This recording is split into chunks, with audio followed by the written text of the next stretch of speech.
Hello and welcome to the Dagoboys. Today we are talking about Obi Wan Episode 6, Part 6. I'm Jake Burke. That's Hunter Phillips. We have not talked about anything. Hello or what? What were you going to say? Oh, I just said hello because you said my name. You weren't going to say hello there. Hello there. Because Obi Wan said it last night, Hunter. He absolutely did. All right, Hunter. Because we're going to talk multiple things about this episode. Yeah. What did you think about it overall? Just this episode, not the whole series. Yeah. Just Part overall, 6. I thought it was fun. I mean, it was really entertaining. I think that they did a good job, kind of tying things up, connecting them from... It was a good bridge between episode 3 and episode 4, I think, in terms of like Obi-Wan's character. I did have some issues. Some of the pacing was...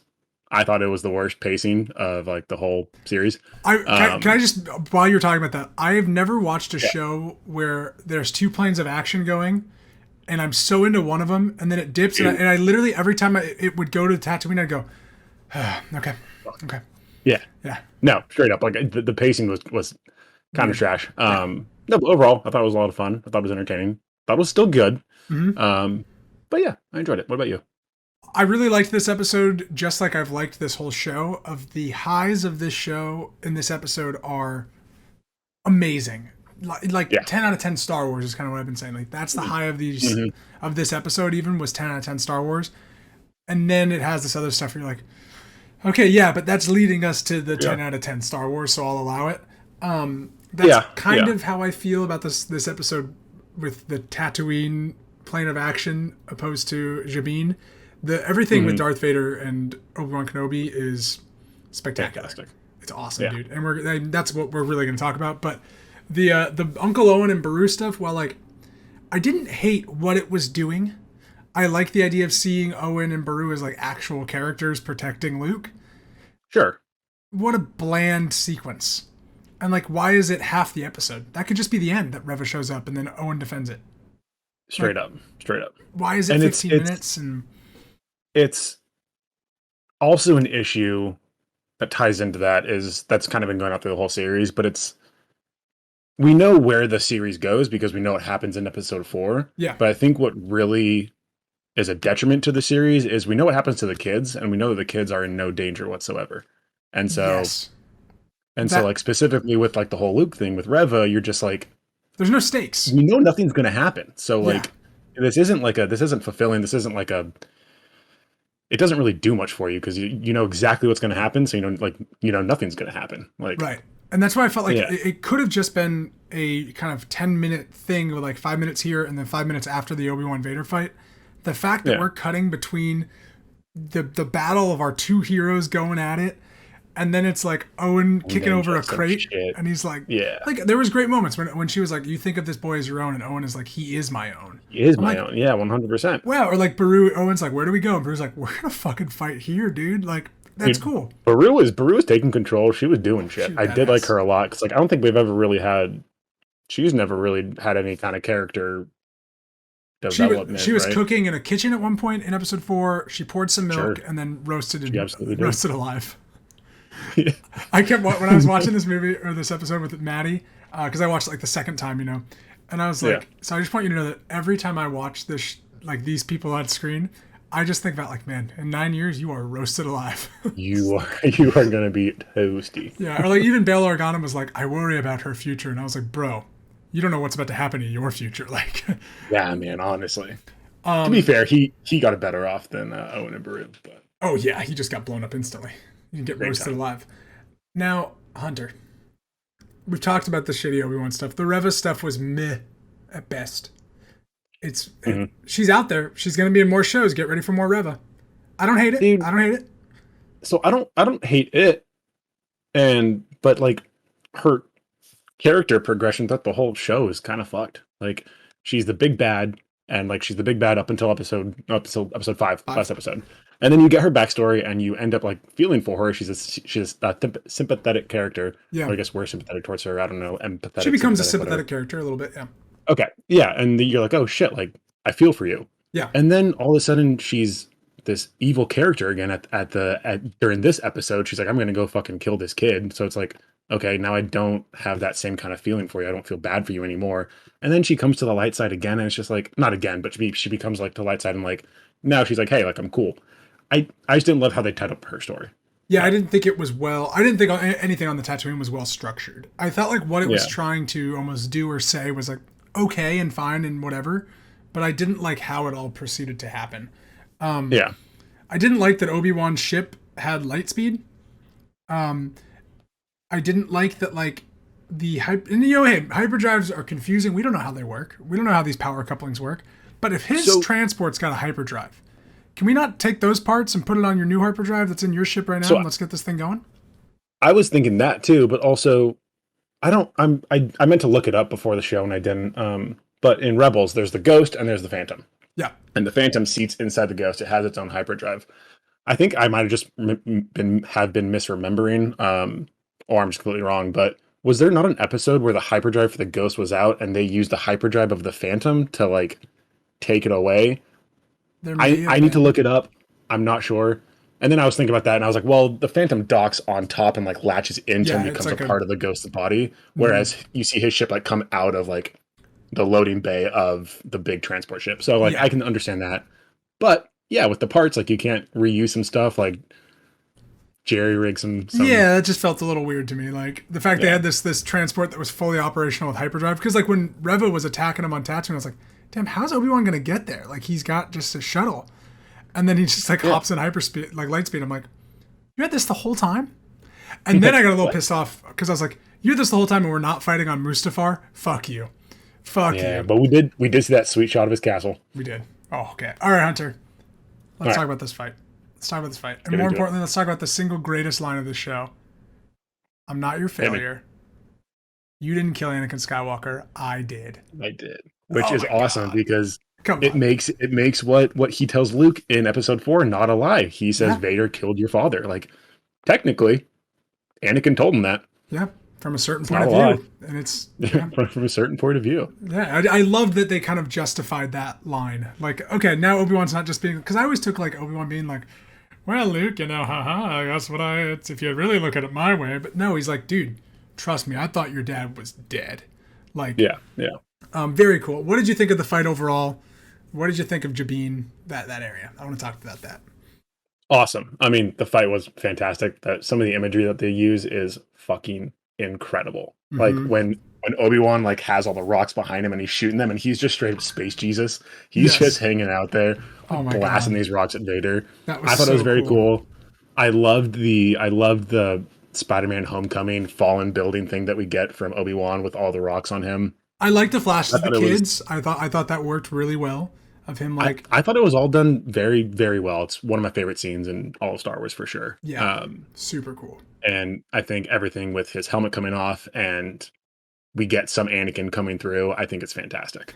Yeah, I loved. We've seen obviously people are like really pissed on the internet because guess what? This was in Ahsoka. They cut the other half of his helmet in Ahsoka, and it's a very similar scene. Yes. Whatever. I think it's still awesome. It's still awesome, dude. It's so cool. But I think what this scene does, I wouldn't say better, but differently, is like it's not about Vader in that moment. It's more about Obi-Wan and like what is happening, and like he's able to accept and move on. And like I almost took like Anakin, anytime he was talking to Obi-Wan and we'd hear his voice, that like is kind of Anakin seeping through that darkness, but Obi-Wan can't see it. And like I like that. And like Anakin being like, I'm not your failure. Like I almost took that as like Anakin trying to be like, Obi-Wan, let this go. Like, hey, I failed. It's okay. Yeah. I think that's like really cool. And you can read into it however you want it to read into it. But it's just I loved what they did with the voice, where it was like part James Earl Jones, part Hayden Christensen, and they meshed it so well. Yeah, and it was fantastic because you can't hear Anakin through that. Like you can really hear that. And I did like how what he was saying, like Vader said Anakin is dead, but he really isn't. Like there is still like Anakin there, and there is some like childish stuff like at the end, not childish, but like still some immature like hot-headedness at the end when he's screaming for Obi-Wan. Yeah. And he's like, hey, like come back here, like finish this fight. Like, do you like how the first screen was like Hayden Christensen's voice, and then the second screen was like a James Earl Jones infused voice? Yeah. I thought that sound design was so cool of like Obi-Wan, and then it was like more like monotone Vader-y scream. Big Maul Rebels Kenobi vibes where he screams Kenobi in the desert. Yeah. I love like people are saying like, well, I guess we can give Anakin saying it like Obi-Wan, but like Maul coined Kenobi. Like we're glad he didn't say Kenobi. I thought that was really cool. Yeah. Yeah, I thought the fight itself was very like intense and great. I very much undercut, like we were talking about going back and forth to Tatooine.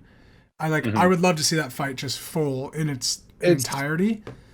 because it does take away from the tension, Yeah, because for these minute or two splits, you don't feel the full weight of this fight that you should. yeah, It really should be a full 6 minute whatever it is fight, just them. It's all of your focus is on this, and they kind of, it does detract from the fight when you cut away and have to focus on something that's pretty bad in comparison. yeah. Like yeah, because I was okay with like when they cut like first off when Vader gets the high ground. Did you expect him to say like now I have the high ground? Because I was waiting for him to say that. I thought that was great. But I really liked they had a cut there where like Obi Wan's buried in the rubble and Vader turns and walks away and it cut back to Tatooine. And I was like that feels Mhm. like a normal story. How Sure, you that's a lay it good out. place to cut. There are multiple times like they'd be just swinging and like they'd connect a Yeah, lightsaber and then it would cut for like 4 minutes. I'm like, I know. It's like you guys are like, it's really choppy. Just yeah. keep it flowing, keep it nice and easy. Like it's not. It feels like Didn't love the it. Reva stuff was reshot, or this Okay. wasn't. That's how I kind of felt almost at the very end of this. That Hmm. Reva, that arc was different at some point in time, or how this scene played out was different, and then they recut it. It just feels awkward how it's Yeah, yeah, it placed in did. between what's actually happening on Jabin. Um, I loved Obi Wan with the rocks, like we mentioned, him coming out of that, and then him just lifting up all of these rocks. Vader's like ground pound that like breaks the floor below Obi Wan. Very Yeah. cool. There's just some great uses of the Force. I know we're getting to the point where the Force is going to become too much. That everybody's Hmm. going to start doing crazy shit with the Force. But I'm okay with Yeah. what they've started to do here, of like Obi with the rocks. I thought that was so cool.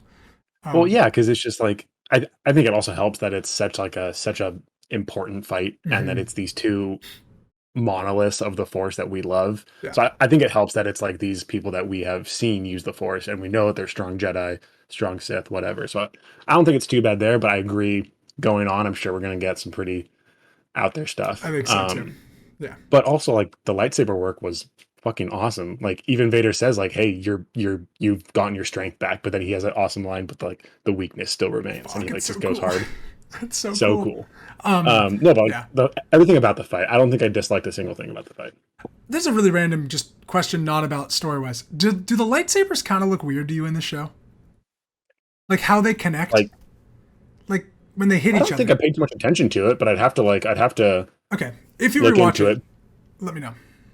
But I did notice that the light, and people have talked about this on Reddit Yeah. and stuff, that the lightsabers behaved weird in episode 3 When they fought when he's originally? in no, when he's in I guess it's 4 Oh, when part he's four. in Uh, Inquisitorius or yeah. whatever, the fortress, and he's killing those guards where it's like the Yeah, it lights doesn't are out. cut through. Yeah. It like bounces off, and you can see like the prop lightsaber like bounce off and like That is also my do guess that. is that they probably can't show limbs being cut off people on a live action Disney Plus show. That would be my But they guess. but they did that with that stormtrooper that got cut in half by the gate. You Oh see his yeah, and body the in half, woman's hand gets cut off that one part. and the Okay, woman hands okay, it. Yeah, okay. exactly. Yeah, so that was That's a just good the thing. It point. was like lightsabers don't bounce off of things. Like, Yeah, yeah, I did no, but notice I that. didn't notice anything about the about this fight that was Okay, weird. But I yeah, was also just like super hyped super into it, into and it. like, When he yeah, does the thing, he does the he does thing. the move. He does the move. He Very does, cool. and he Very says, "I excited will do for it. what I must," just like he did with it in episode Hmm. 3.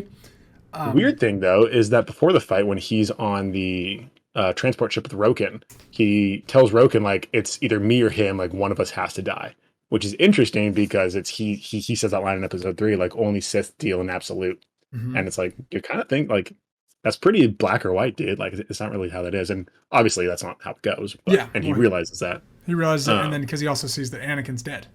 Like or in his yeah, mind, Anakin's true. dead, so it is Yeah. over. That's not his friend anymore. Hmm. Dude, there's a look when Hayden Christensen says that like, and I killed Anakin Skywalker. He has this smile under the mask that is just like Oh. so fucking cool. It's like this just subtle little smile of like evil, and you're like, oh my god, like Hmm. that's just Vader. Like that would be Vader without the mask and all this. Like Yeah. very cool. Yeah, let's. I want to talk about I guess leading up to the fight because there was a lot of stuff that kind of happened there. Hmm. His little talk with Leia Love where she Aja gets coming back. Yep, Haj is there. He's yeah, great guy. I've enjoyed Kamal Nanjiani in the show. He has not done a lot in the show, but I'm glad he's in the show. Do you And think we're going to see his character in other shows? absolutely. I think Yeah. all of these characters in other shows, and I think all of these characters are in Obi Wan season 2, which is definitely going to come. I really hope it doesn't. I'm okay I with it as long as they don't do Vader stuff. But like what? So like, is it just going to be him training with Qui-Gon, him connecting to the Force? Like, what is it going to be? Because there isn't much of his story, Or right? maybe he's going to go help Granted, other people. sure, Yeah, I you know. never know. It's not gonna be amazing, but this is the most watched Disney Plus show. They're definitely making a second season. Well, but that's exactly why I don't kind of want it to happen because it's just a cash grab, and like there That isn't a real, catalyst for no, this season two. no, this felt So like a wonderful bridge for the character of Obi Wan yeah. to 3 to 4. Um, I like the interactions with Leia throughout this episode a lot. Hmm. I love the little blaster holster bit, and she's like, "It's He's like, empty." He's Leia, like, I can't give you a blaster. You're 10. "You're dead." Excuse me, What? as I start to die. Yeah, I love that little interaction with Leia, and I loved even at the end where he's talking about Lola. No, not at the end of the ship bit, where Mhm. he talks to her in the very beginning of the episode about Lola, the stupid droid that I'm not a big fan Yeah. of. But he mentions that like she says like he's helping them like get over like not be afraid, and he goes Mhm. maybe I need him like Lola too. And she gives him And Lola on the ship, and he has it like in his pocket. She smuggles it in there. I thought that was very cute. I love that. Well, maybe I just didn't catch it, but you don't see her give it to him, right? I think it's when they Until the hug. very She end slips when it. he. Oh, okay, Oh no no okay. no So, no no Lola. He has Lola on the ship right before he fights Vader. oh, I totally missed that then. Okay, Yeah, interesting. he like pulls out of his pocket and he sees Lola and like kind of smiles and he sets it on the ship Oh, dashboard very cool. of like oh Leia's No, kind of looking out for him. I did love that line of like, yeah, like she's like, hey, like she's helping people take their minds off of being afraid, and he's like, yeah, like that'd be a cleansing thing. Yeah, I thought that Amazing. was that amazing. Wow, Doggle, you're Yeah, agreeing with she's that. she, Big Obi Wan um fan, that dog. a big Obi Yeah. Wan fan. So now we've gotten this big old Vader fight, and I think what's really good about this episode is that after the Vader fight, you get about like 25 minutes of like resolution for the ending of the show. Okay. I guess like Revo, there's like 10 minutes there, but like you get like a Yeah. good chunk of time to end this like kind of arc for Obi Wan. It's not just like a very Hmm. abrupt ending. Oh, sorry. One thing I loved, Hunter, in this fight with Vader, once he says like I killed Anakin, Obi Wan says goodbye, Darth, and Which in A New Hope he calls him Darth, and everyone's always like, why do you call him Darth? Like he knows he's Anakin and all this shit. I yeah, loved that. They've that's they've what yeah. See what you're saying. I was just gonna say. So I was watching this with Tracy, and she was just like, "That's a weird thing for him to say." And I was like, "Well, let me tell you, Yeah, I love how they're like making this is a real like we're seeing him become the Alec Guinness. Guinness Obi Wan, and he's Yeah. like saying all these things. He's like talking more like him than he did in the prequels. His mannerisms are kind of the same, and Mm-hmm. I love the Darth thing because I was just like, that's what he called him in A A New New Hope. Hope. That's fantastic. Yeah, I love that. I love like they've given like really fun little like they tied stuff up with a bow to make little plot holy things that like from Hmm. episode 3 to 4 make sense, which I thought was really Yeah. fun. I like that they kind of fixed the plot hole of like why does Princess Leia not be like on her message from R2 like hey Obi-Wan remember like it's me Leia like help me out like we're in a bad situation because he even tells Yeah. her like it's really dangerous for us to be friends like you have to pretend you don't know me. He says Hmm. that to her like on Alderaan. Yeah. In broad daylight in the middle of the fucking city he says this but whatever I'm I gonna move past it. That's Star Wars. I was gonna say it was a little goofy, but it is Star Wars, It is so Star we'll Wars. we'll give it a pass. But I like that little ending and like okay now that makes sense why she's like Obi Wan Kenobi you served my father but you're Hmm. my only hope. It all makes sense. It's very cute. Yes, 100%. And then So oh, you, sorry. no keep I want going. to hear what you're saying. Yeah, I've been talking a lot. So you going back to what you were saying about how we have about 20 minutes Mm-hmm. after that fight.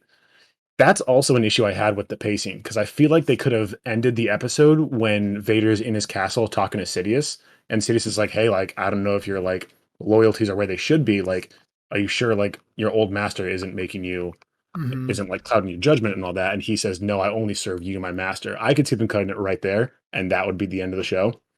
I Mm-hmm. didn't love how like it felt like this climax, this big bombastic fight was like there wasn't much after it, and I just feel like that would have been a good spot for them to end it. Yeah. And that just kind of ties into the whole pacing thing that I was talking about that I didn't love. So Yeah, I think that comes down to the vision too of that this is an Obi Wan show, so we have to kind of clean up his storyline as well. true. We get the luxury of knowing what happens in 9 years of Star Wars, of like what happens to Yeah. Obi Wan. I think getting to those moments, like I liked his moment with Luke, and very clearly like just the meme of hello there, very funny. Whatever, Big fan. Big fan. big fan. And then how'd you feel about Qui-Gon? I liked it a lot. Yeah, I thought it was fine. I think some people have been kind of not too stoked on it, but I thought it was a nice little Easter egg. It didn't need to be a whole thing. I don't mind that it was, like I did want it to be kind of like he's waking up from his nightmares and like ask for help. yeah. I do kind of like how it was just like, hey, you weren't ready for me. I'm here now. Let's do our thing. I like that too. Like, I like that it was about him having to get over Anakin and yeah. like him having to find like resolution with that. I thought that was really cool. Also, Liam Neeson looking great, man. He's Looking great, and he's gonna be in Obi-Wan season 2. So get excited, Hunter. Get excited. He's guiding him through whatever journey he's on now. Get excited. I'm more excited to see him in Tales of the Jedi or whatever that animated one's going to be in the fall. Yeah, it's gonna be good. Or I guess That's here gonna we're be going to see him, but Yeah. I really digged. I liked the Qui-Gon moment. I was gonna ask you, did you kind of start to think while watching this episode like, are we not gonna see Qui-Gon Jinn? Because I was like, yeah, no, 100. Well, yeah, I thought that we were going to see him in the beginning because Obi-Wan talks to Qui-Gon. He's like, Master, like I don't know if I can do this or whatever he says. Yeah. I thought we were going to hear his voice then. I didn't think we were going to see him, but I thought we were going to be like Obi-Wan, like hear him talk to him. And then after that, I was just straight up like, oh, we just aren't going to see it, and that's okay. yeah, But yeah. Because when he like was gonna, I thought the end of the show was gonna be him walking over to Luke. Yeah. I liked that it wasn't. I liked that we got the little bit of him going off into the desert. But like, I thought he was going to talk to Luke, and like that was going to be the show. And I was like, son of a bitch, they're not going to give us Qui-Gon. Like, what a just mean tease. Like, oh, Obi-Wan never did it. So I was really glad that we got a little Liam Neeson at the end. I one complaint about this show that like I feel like is very nitpicky, but Reva like drops her lightsaber right outside Luke's house. Mm-hmm.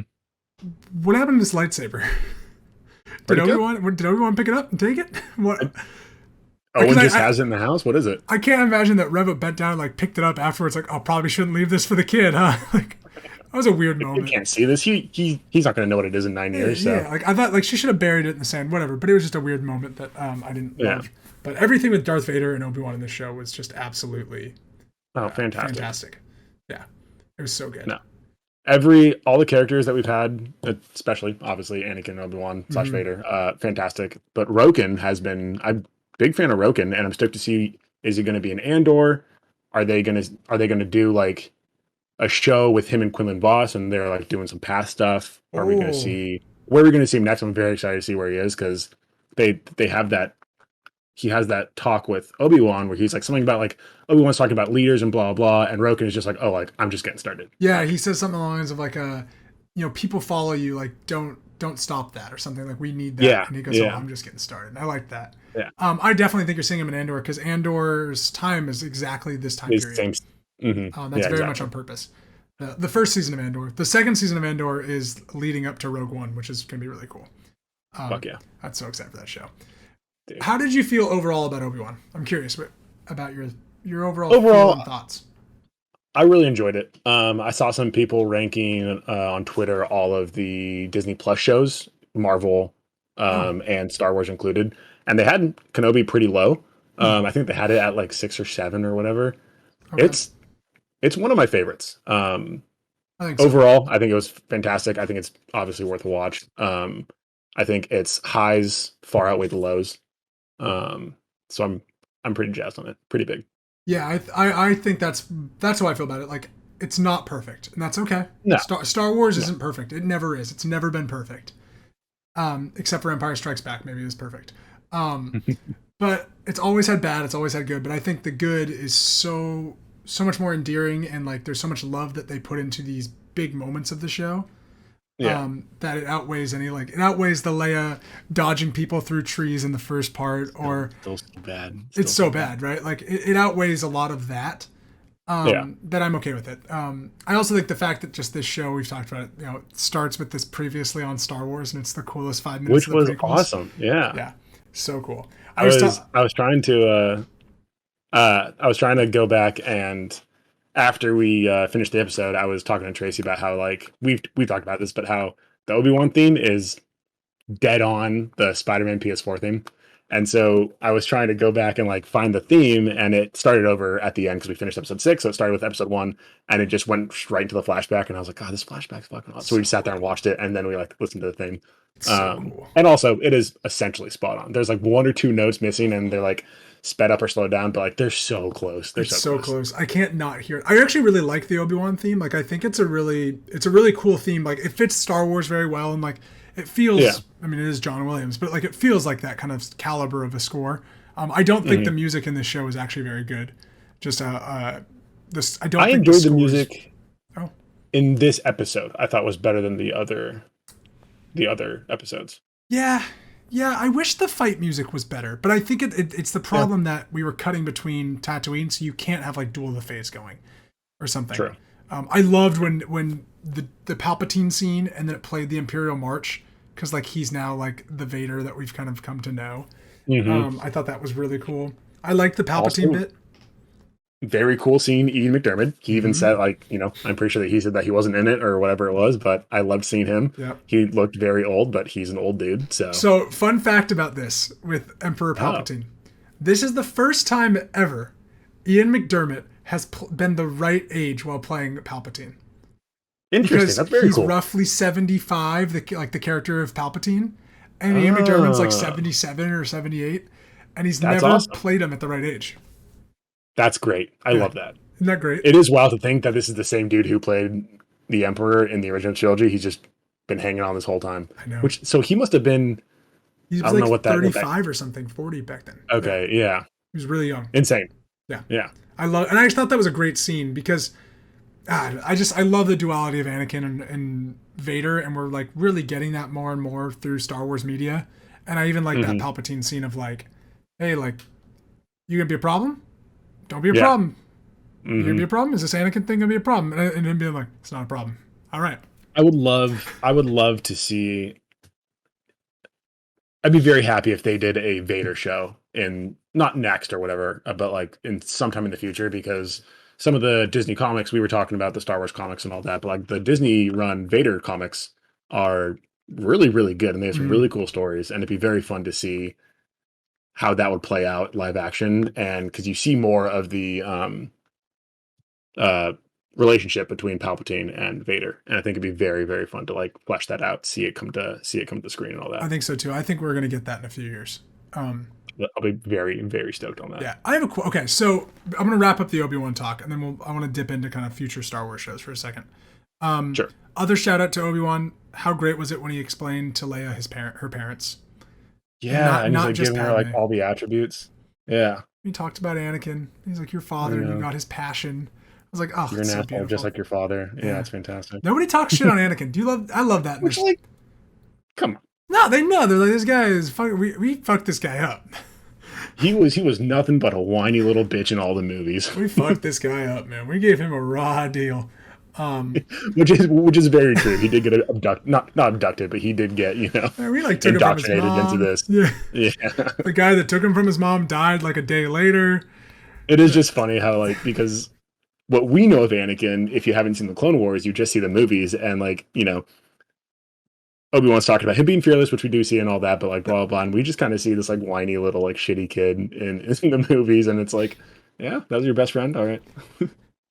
That was it. But I did really love that, hey, like, you're kind and caring and nurturing, and like that's from your mom, and like you're fearless and bold, and that's from your dad, or whatever he said. I thought that was a very, very fun moment. Oh, that was really cool. I also I saw some stuff. Oh, what were you gonna say? Because I want to hear what you're gonna say, but I'm gonna blow your mind in a second.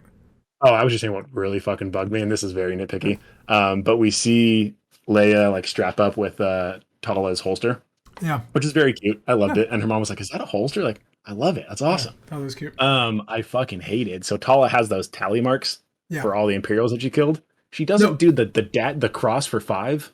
Oh yeah, she doesn't. I didn't like that. That's for the kids that's for every kid she rescued, not for the Imperials she killed. Oh, I thought it was Imperials she killed. No, through the path. Okay. Either way, she doesn't do she doesn't do like a delineation for 5s. I'm just like, come on. Maybe they don't do that in Star Wars. Maybe they don't do that in Star Wars. They don't.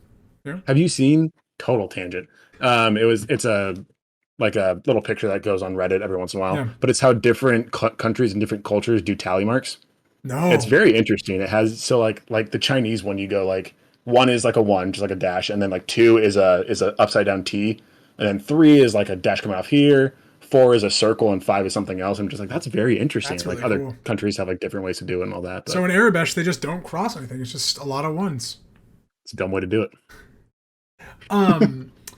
No, what I was gonna say was I saw this thing on Reddit where we see everything on Reddit, Sure. but it was about the times that we've seen Anakin's helmet removed, Vader's helmet removed in Anakin. Oh, okay. And so Ahsoka, when she breaks Anakin's helmet open with like a very similar attack, which I thought was really cool, very like that lunging kind of thing. It's the other half of the half that. So Anakin, this is the half that Obi-Wan. It's this right side and left side. Yeah. So they showed those two parallels of they broke each part of his mask. And the final time that we see his helmet off, Luke takes off his helmet. And so it's I really like that. I was going to ask you how you feel about, because we were talking about like, hey, like, are we going to see that concept art of like the maskless Vader? Yeah. Now that you've said that, that's really cool. Like, hey, like we get these important people to his life seeing him as Vader. That's awesome. And like breaking away his armor. Like, yeah, I'm starting to think more and more about like the duality of Anakin. Someone proposed this question on Reddit of like, okay, we've seen Darth Vader stop a spaceship. Why didn't he like grab Luke as he jumped off Cloud City in Empire Strikes Back? And I was like, I think my rationale is that like, well, that's not Vader talking to Luke. That's Anakin trying to like get his family back and talk to this son. And when he jumps off, he's not going to use the Force because it's Anakin watching his son leave him again. And I was like, I just think like now you could start like putting Vader into these Anakin Vader categories, and it's really fun to see in that original trilogy. Okay. Last thing before we wrap up, I really enjoyed Obi-Wan. Had a great time with it. Very excited for what Star Wars does next. Hayden Christensen is in Ahsoka. He's in the Ahsoka show. I don't think I knew that. Is he? Okay. Okay, yeah. They've announced that Hayden Christensen is in the Ahsoka show as Anakin Skywalker. Okay. Now that you didn't know that, this is completely different. But do you think that it'll be Force Ghost Anakin with Ahsoka? Because I guess he is Force Ghost at the end of Episode 6, so we know that it's Clone Wars era Anakin. Yeah. I was thinking as you were just talking, I was thinking more it's going to be flashbacks to like Clone Wars stuff. Okay. But I think I like the Force Ghost side of it a lot better than flashbacks. I hope we do get flashbacks, but I think it'd be cool to see him as Force Ghost Anakin. I think so too. Sure. Because we know that he is a Force Ghost, and we know that it is Hayden Christensen as a Force Ghost. Yeah, that has been established. Yeah, that has been established, and you not can't that dumpy 40-year-old dude from the. You know what? I like Hayden Christensen Force Ghost in the end of Episode 6. I don't think I've ever actually seen.